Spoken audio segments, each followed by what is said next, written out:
ساری دنیا کے مسلمانوں کو یہ بات جان لینی چاہیے، ایک مشرک مومن کے درمیان جو فرق ہے وہ مسجد کو آباد کرنے کا فرق ہے۔ یہ عام مسلمان اور تبلیغی جماعت کے درمیان کا فرق نہیں ہے،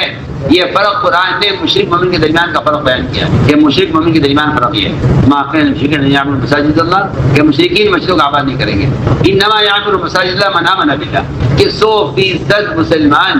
مسجد کو آباد کرنے والے ہیں۔ حامدوں و مسلیوں و مسلمہ، یہ جو ابھی آپ نے سنا یہ اسی مہینے سپٹمبر 2025 کو چندی گڑھ میں تبلیغی اجتماع کا جو جوڑ ہوا، اس میں مولانا سعد صاحب نے فجر کے بعد بیان کیا۔ اس بیان کی لنک میں ڈسکرپشن باکس میں ڈال رہا ہوں۔ علماء سے گزارش ہے کہ اس بیان کو شروع سے لے کر آخر تک پورا سنیں۔ یہ پورا بیان مکمل شروع سے لے کر آخر تک خرافات سے بھرا ہوا ہے۔ اس بیان میں مولانا سعد صاحب نے قرآن کی متعدد آیات میں تحریف کی، تفسیر بالرائے کی، پھر آپ صلی اللہ علیہ وسلم کی احادیث کے اندر قصداً جھوٹ ملایا، شریعت کے مقید احکام کو پہلے مطلق کیا اور پھر اس مطلق کو اپنے طریقے کے ساتھ میں مقید کیا، اور اصول فقہ، اصول حدیث، اصول تفسیر، ان سب کی تو دھجیاں اڑا دی، اور ساتھ میں منطق اور لاجک کا بھی ستیہ ناش کر دیا۔ اب یہ جو مولانا سعد صاحب کی کلپ ہے، اس میں مولانا سعد صاحب نے بڑا عجیب استدلال کیا، قرآن کی 2 آیتیں پیش کی، دونوں کو جوڑا اور جوڑ کر ایک فاسد نتیجہ نکالا۔ اب ان آیتوں کے لیے میں آپ کو قرآن کی تفاسیر اٹھا کر نہیں دکھاؤں گا، کیونکہ قرآن کی تفاسیر کے اندر چیک کرنے کے لیے وہ بات اس لیول کی بھی تو ہونا چاہیے نا۔ مولانا سعد صاحب کی یہ باتیں تو منطق اور لاجک کے معیار ہی کو نہیں پہنچ پائی ہے، تو تفاسیر کھول کر کہاں ان کو چیک کیا جائے گا؟ تو تفاسیر کو تو آپ رہنے دیجئے،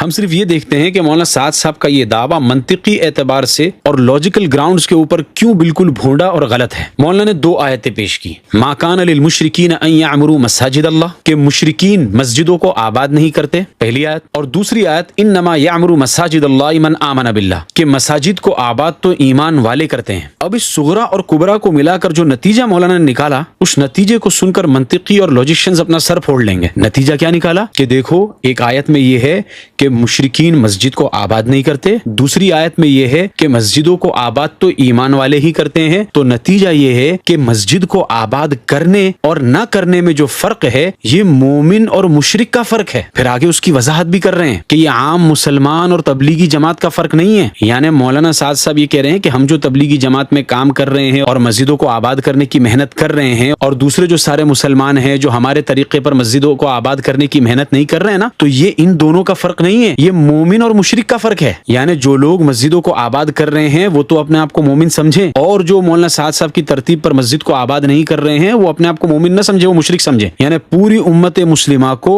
مشرک ہونے کا طعنہ دے رہے ہیں۔ یہ نتیجہ مولانا سعد صاحب نے اس سے نکالا ہے۔